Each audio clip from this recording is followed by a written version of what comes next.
ఇంకా నీ ముఖం చూసే ఊరుకుంటున్నాను ఒకలా. మర్యాదగా వాళ్ళని ఇక్కడి నుంచి వెళ్ళిపోమని చెప్పు. అదేంటండి, వాళ్ళకి ఇంకేం ప్రాబ్లం రాదు, నన్ను నమ్మండి. దాని ముఖం చూడటమే పాపం. ఆంటీ కోపడకుండా ఒకసారి వినండి. నీకేం తెలీదా ఆద్య? ఇంకా ఇక్కడే నుంచున్నారే, వాళ్ళని ఎక్కడో చోటుకెళ్ళి చావమను. అరే, కలిసి బతుకుదాం అనుకుంటే చచ్చిపోమంటారేంటండి? మాట్లాడుతుంటే మధ్యలోకి వస్తున్నావు. అసలు ఎవరు నువ్వు? నీకేం సంబంధం? నీకు నాకు సంబంధం ఉంది కదా.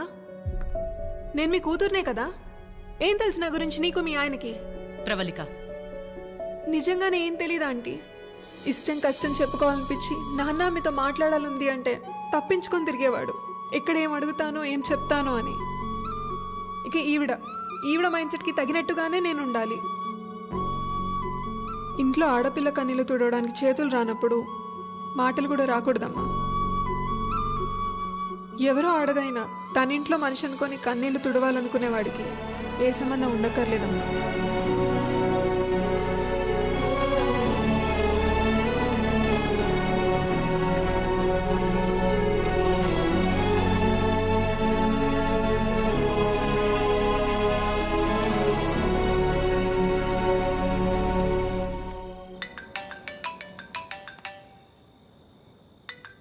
చెప్పండి. ఏం చేస్తున్నావు? ఏం లేదండి, నాకు బాగా ఇష్టమైంది మీ దగ్గర ఒకటి ఉండిపోయింది. అది ఎప్పుడు తిరిగిస్తారా అని ఆలోచిస్తున్నా. అవునా? ఏంటది? నిద్ర అండి, నిద్ర. రేపు పొద్దున మా అమ్మ బ్రేక్ఫాస్ట్కి రమ్మంది. ఏ? ప్రవళిక విషయంలో హెల్ప్ చేసావు కదా, అందుకే. అయితే టిఫిన్ పెట్టి 1000 నోట్ పదార్లు ఇచ్చి పంపించేస్తారా? ఏం సార్, సరిపోదా? మీరేమంటే అది తప్పదు కదా, పెద్దోళ్ళు.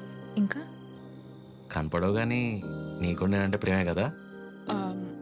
అమ్మ పిలుస్తుంది. I'll call you later. Hello hello. Bye.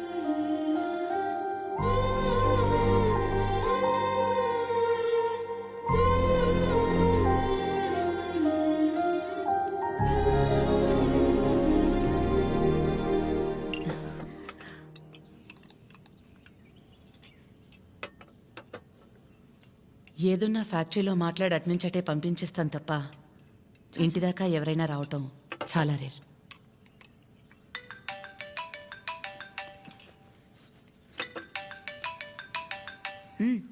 మాట్లాడు, పర్లేదు. పర్లేదండి, అంటే 9 అయింది కదా, తిన్నానా లేదా అని అమ్మ ఫోన్.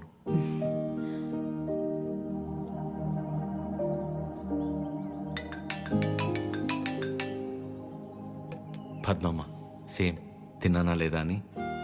ఇంట్లో నేను ఒక్కనే మగ పిల్లాడిని, అందుకే చిన్నప్పటి నుంచి వాళ్ళకన్నీ నేనే. ఒకసారి రమ్మని చెప్పు మీ ఇంట్లో వాళ్ళని.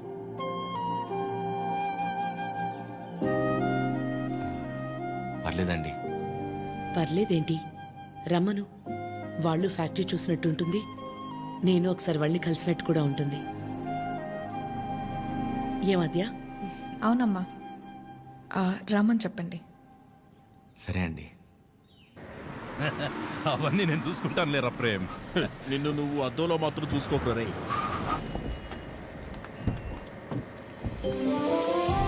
చిరు, ఎలా ఉన్నావురా? బాగుందమ్మా. నువ్వు లేకుండా ఇంట్లో ఏం తోచట్లేదు. టైంకి తింటున్నావా? ఇక్కడంతా బానే ఉందిగా. ఎక్కడ ఉంటున్నావు?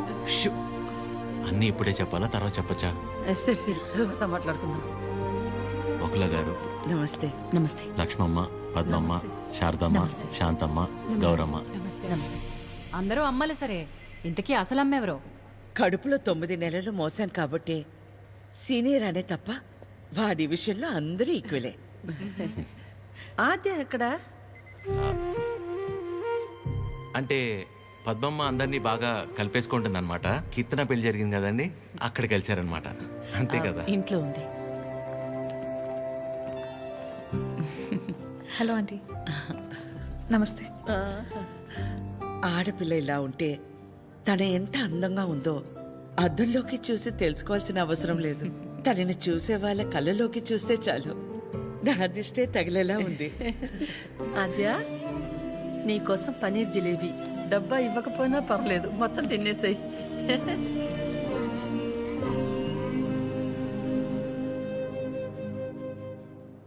ఏంటి ఆద్య, ఇంకా ఏం ఆలోచిస్తున్నావు? ఆంటీ చిరు వాళ్ళందరితో బాగానే క్లోజ్ అయ్యారు కదా ఆద్య. అదే ప్రాబ్లం ప్రవళిక. అనుమానం ఉండి అబద్ధమని తెలిస్తే కోపంతో పోతుంది. కానీ ఇంత నమ్మాక నిజం కాదంటే తట్టుకోలేదు.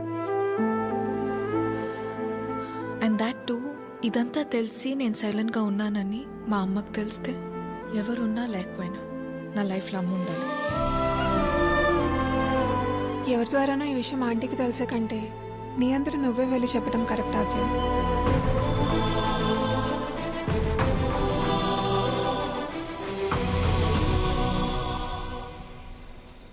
ఆ గొలుసు కొనడానికి మా లక్ష్మి 4 షాపులు తిరిగింది. ఫ్యాక్టరీ వర్కర్స్ లా కాకుండా ఫ్యామిలీ మెంబర్స్ లా చూసుకుంటున్నారు. ఇక్కడ పనిచేసే వాళ్ళ పిల్లల చదువులు, వాళ్ళ మంచిళ్లే కాక ఇప్పుడు వాళ్ళందరికీ ఇళ్ళు ఉన్నోళ్ళందరికీ ఇలా ఇవ్వాలన్న ఆలోచన ఉండాలని లేదు కదా భయ్యా. చాలా థ్యాంక్స్ మేడం, మాకెంతో చేస్తున్నారు. మా మేడం చాలా గ్రేట్ భయ్యా.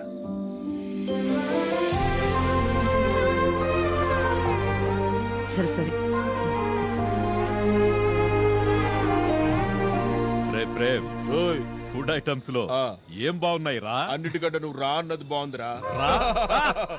కూర్చోండి ఆంటీ. ఏంటి అందరూ చాలా సీరియస్గా మాట్లాడుకుంటున్నారు? ఏం లేదు, నీ గురించే. ఫ్రిడ్జ్లో పెరుగు ప్యాకెట్ పెట్టడం మర్చిపోతేనే మేమందరం కలిసి ఓ 10 నిమిషాలు మాట్లాడతాము దాని గురించి. అలాంటిది నువ్వు ఒక్కదానివే ఫ్యాక్టరీ, ఇల్లు, బిజినెస్ ఇదంతా ఎలా సాధ్యపడిందా అని. ఓ అదా, ఆద్య వల్లే. లైఫ్లో ఇంకో హోప్ లేదు, అంతా అయిపోయిందనుకున్నాను. అప్పుడు ఆద్యకి 8 ఏళ్ళు. ఒకరోజు నా దగ్గరికి వచ్చి, అమ్మా నేనేమైనా తప్పు చేశానా అంది.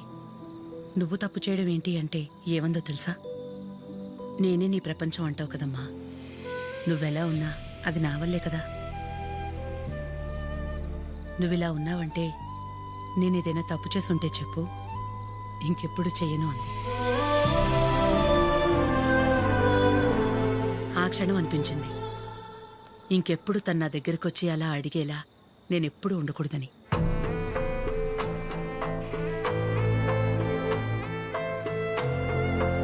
అందరిలా నా కూతురు కాదన్న నమ్మకమే నా బలం.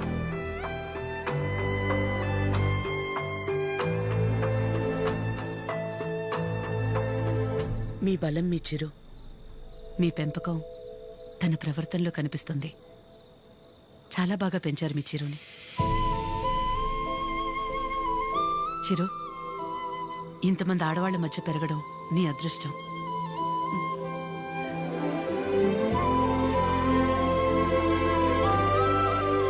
ఆస్తులు అంతస్తులు ఎవరైనా ఎలాగైనా సంపాదిస్తారు, కానీ ఓ ఆడదాని దగ్గర నమ్మకం సంపాదించాలంటే క్యారెక్టర్ ఉండాలి. ఎలాంటి పరిస్థితుల్లోనూ ఏ కారణం చేత నీ వల్ల వాళ్ళకి ఏమచ్చ రానివ్వదు.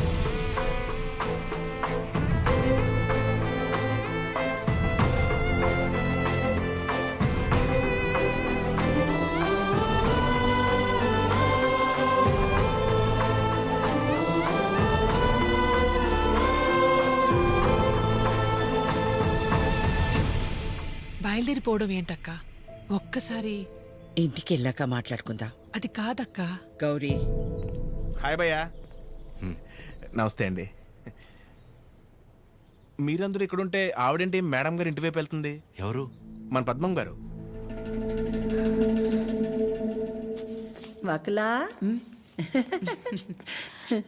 ఈ నవ్వు మీ ముఖం మీద ఎప్పుడు అలాగే ఉంటుందా? మొదట్లో నేను అందరిలాగే ఉండేదాన్ని వకలా.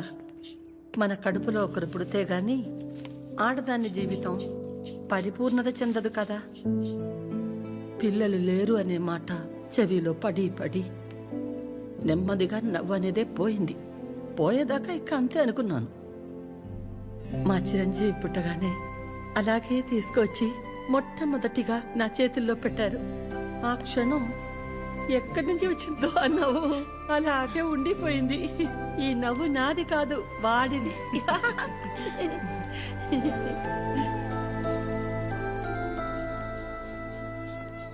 నీకు మొక్కలంటే బాగా ఇష్టం అవ్వకులా? ఈ మొక్కల విషయంలో మాత్రమే ప్రపంచం ఆడా మగానే తేడా చూడదు. మా చిరు కూడా మొక్కలంటే బాగా ఇష్టం. ఇంట్లో ఎటు చూసినా ఉంటాయి.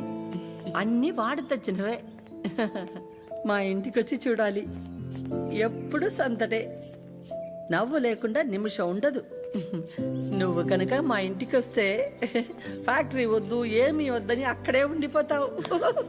వీలు చూసుకుని ఒకసారి వస్తాం. ఒక్కసారి ఏంటి వకులా, నువ్వు అనాలే కాని ఆద్య ఇల్లు నీ ఇల్లు కదా ఏంటి? మా చిరుకి ఆద్య అంటే ప్రాణం. ఆద్యకి కూడా మా చిరు అంటే చాలా ఇష్టం. కానీ నీ గురించి ఆలోచించే మా చిరుకి ఆద్య దూరం అయింది. అందుకే అందరం కలిసి చిరుని ఇక్కడికి పంపాము.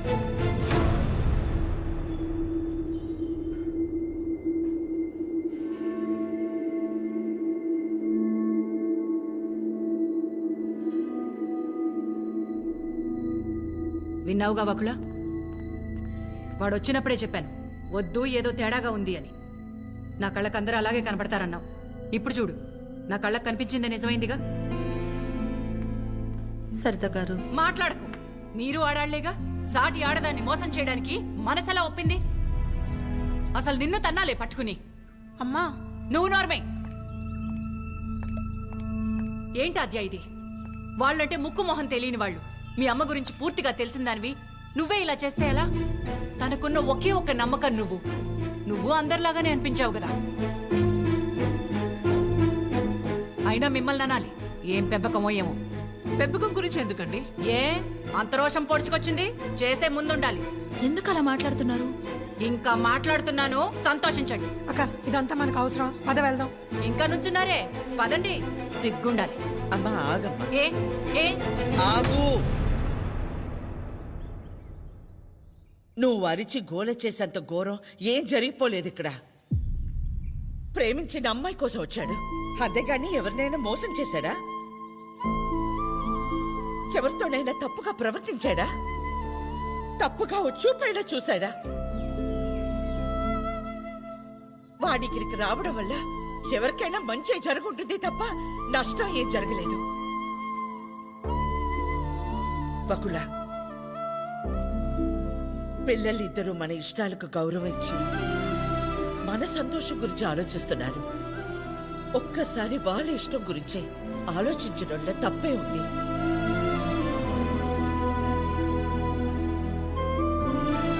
ఎవరి వల్ల వాడి ఇబ్బంది పడితేనే చూడలేను. అలాంటిది వాడు బాధకి ఏమీ కారణం ఉండే నా ప్రాణం తట్టుకోలేదు. బకుల, వయసులో చిన్నదానివైన చేతిలో జోడించి నీకు నమస్కారం. ఆద్య, ఏమైందమ్మా? నేనే నీ ప్రపంచం అంటావు కదా. నువ్వెలా ఉన్నా దానికి నేనేగా కారణమవుతాను. మరి నువ్విలా ఉన్నావంటే నాకు తెలియకుండా నేనేదైనా తప్పు చేసి ఉండాలి, లేదా నీ ప్రపంచమైనా మారుండాలి. నా ప్రపంచము మారలేదు, నువ్వే తప్పు చేయలేదు. నీ తర్వాతే నాకు ఏదైనమ్మా. తన ఫ్యామిలీని తీసుకెళ్ళిపోమని చెప్పడానికి చిరుని కలిశాను.